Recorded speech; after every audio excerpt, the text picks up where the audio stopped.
Aquí todo va de mal en peor. La semana pasada se murió mi tía Jacinta y el sábado, cuando ya la habíamos enterrado y comenzaba a bajársenos la tristeza, comenzó a llover como nunca.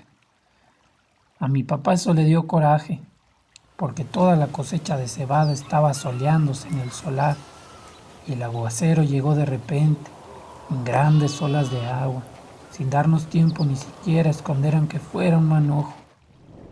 Lo único que pudimos hacer todos los de mi casa fue estarnos arrimados debajo del tejabán, viendo cómo el agua fría que caía del cielo quemaba aquella cebada amarilla tan recién cortada.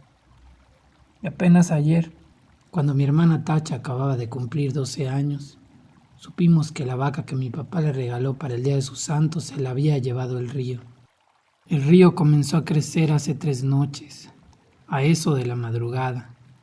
Yo estaba dormido y sin embargo, el estruendo que traía el río al arrastrarse me hizo despertar enseguida y pegar el brinco de la cama con mi cobija en la mano, como si hubiera creído que se estaba derrumbando el techo de mi casa.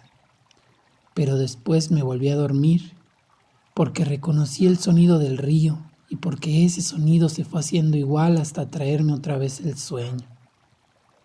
Cuando me levanté, la mañana estaba llena de nublazones y parecía que había seguido lloviendo sin parar. Se notaba en que el ruido del río era más fuerte y se oía más cerca. Se olía como se huele una quemazón, el olor a podrido del agua revuelta. A la hora en que me fui a asomar, el río ya había perdido sus orillas. Iba subiendo poco a poco por la calle real y estaba metiéndose a toda prisa en la casa de esa mujer que le dicen la tambora. El chapaleo del agua se oía al entrar por el corral y al salir en grandes chorros por la puerta. La tambora iba y venía caminando por lo que era ya un pedazo de río, echando a la calle sus gallinas para que se fueran a esconder en algún lugar donde no les llegara la corriente. Y por otro lado, por donde está el recodo, el río se debía de haber llevado, quién sabe desde cuándo, el tamarindo que estaba en el solar de mi tía Jacinta, porque ahora ya no se ve ningún tamarindo.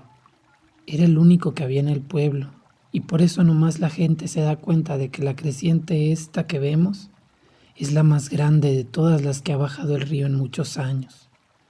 Mi hermana y yo volvimos a ir por la tarde a mirar aquel amontonadero de agua que cada vez se hacía más espesa y oscura, y que pasa ya muy por encima de donde debe estar el puente.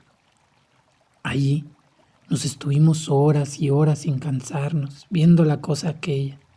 Después nos subimos por la barranca, porque queríamos oír bien lo que decía la gente. Pues abajo, junto al río, hay un gran ruidazal, y solo se ven las bocas de muchos que se abren y se cierran, y como que quieren decir algo, pero no se oye nada.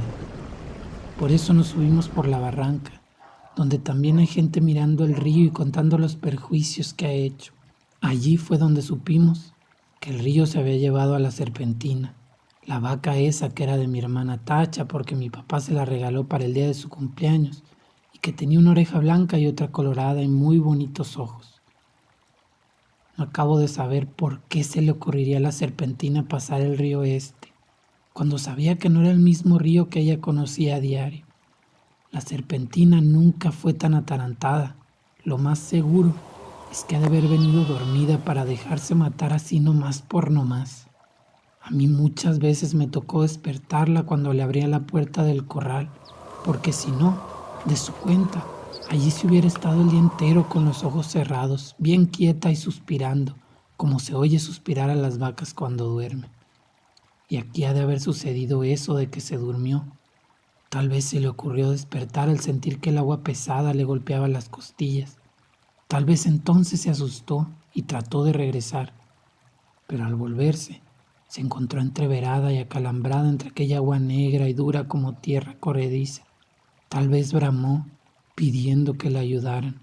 Bramó como solo Dios sabe cómo. Yo le pregunté a un señor que vio cuando la arrastraba el río si no había visto también al becerrito que andaba con ella, pero el hombre dijo que no sabía si lo había visto. Solo dijo que la vaca manchada pasó patas arriba muy cerquita de donde él estaba y que allí dio una voltereta y luego no volvió a ver ni los cuernos, ni las patas, ni ninguna señal de la vaca. Por el río rodaban muchos troncos de árboles con todo y raíces, y él estaba muy ocupado en sacar leña, de modo que no podía fijarse si eran animales o troncos los que arrastraba. No más por eso, no sabemos si el becerro está vivo o si se fue detrás de su madre río abajo. Si así fue, que Dios los ampare a los dos. La apuración que tienen en mi casa es lo que pueda suceder el día de mañana, ahora que mi hermana Tacha se quedó sin nada, porque mi papá con muchos trabajos había conseguido a la serpentina, desde que era una vaquilla para dársela a mi hermana, con el fin de que ella tuviera un capitalito y no se fuera a ir de piruja como lo hicieron mis otras dos hermanas, las más grandes. Según mi papá, ella se había echado a perder porque éramos muy pobres en mi casa, y ellas eran muy retobadas. Desde chiquillas ya eran rezongonas, y tan luego que crecieron les dio por andar con hombres de lo peor, que les enseñaron cosas malas. Ellas aprendieron pronto y entendían muy bien los chiflidos, cuando las llamaban a altas horas de la noche. Después salían hasta de día, iban a cada rato por agua al río y a veces, cuando uno menos se lo esperaba, ahí estaban en el corral revolcándose en el suelo, todas encueradas y cada una con un hombre trepado encima. Entonces mi papá las corrió a las dos.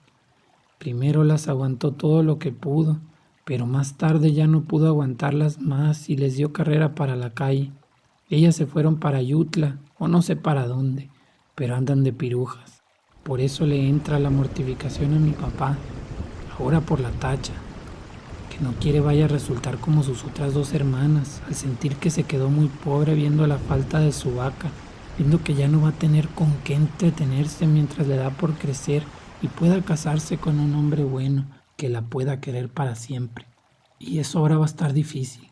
Con la vaca era distinto, pues no hubiera faltado quien se hiciera el ánimo de casarse con ella, solo por llevarse también aquella vaca tan bonita. La única esperanza que nos queda es que el becerro esté todavía vivo. Ojalá no se le haya ocurrido pasar el río detrás de su madre, porque si así fue, mi hermana Tacha está tantito así de retirado de hacerse piruja. Y mamá no quiere. Mi mamá no sabe por qué Dios la ha castigado tanto al darle unas hijas de ese modo, cuando en su familia, desde su abuela para acá, nunca ha habido gente mala. Todas fueron criadas en el temor de Dios y eran muy obedientes y no le cometían irreverencias a nadie. Todos fueron por el estilo. ¿Quién sabe de dónde les vendría ese par de hijas suyas aquel mal ejemplo? Ella no se acuerda. Le da vuelta a todos sus recuerdos y no ve claro dónde estuvo su mal o el pecado de nacerle una hija tras otra con la misma mala costumbre. No se acuerda, y cada vez que piensa en ellas, llora y dice que Dios las ampare a las dos. Pero mi papá alega que aquello ya no tiene remedio. La peligrosa es la que queda aquí, la Tacha, que va como un palo de ocote, crece y crece, y que ya tiene unos comienzos de senos que prometen ser como los de sus hermanas, puntiagudos y altos, y medio alborotados para llamar la atención. Sí, dice, le llenará los ojos a cualquiera donde quiera que la vean, y acabará mal, como que estoy viendo que acabará mal. Esa es la mortificación de mi papá. Y Tacha llora al sentir que su vaca no volverá, porque se la ha matado el río. Está aquí a mi lado con su vestido color de rosa, mirando el río desde la barranca y sin dejar de llorar. Por su cara corren chorretes de agua sucia como si el río se hubiera metido dentro de ella. Yo la abrazo tratando de consolarla, pero ella no entiende. Llora con más ganas. De su boca sale un ruido semejante al que se arrastra por las orillas del río, que la hace temblar y sacudirse todita, y mientras la creciente sigue subiendo. El sabor a podrido que viene de allá salpica la cara mojada de Tacha, y los dos pechitos de ella se mueven de arriba abajo, sin parar, como si de repente comenzaran a hincharse para empezar a trabajar por su perdición.